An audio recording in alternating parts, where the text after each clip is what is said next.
3 жылда 2020 жылдан бери биз 589 миллиард сомго көбөйдү.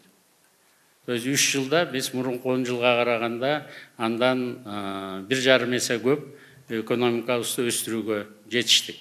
Азыр Садыр Нуркожоевич келгенден бери мына бизге экономикага өзү мени койгон, тартип жагына болсо камчы Кыдыршаевичти койгон. Былтыр Ормонхандын 230 жылдыгын өткөзүп атканда Занедин деген аксакал бар. Мен ишеничтүү кишим эле 2005 жылы. Ошол аксакал комуз чертип айтты, сиз абдан туура коюптур Садыр иним. Камчы болот, камчылай турган жерге камчыны койдуңуз, акыл эскерек жерге акылды койдуңуз деп.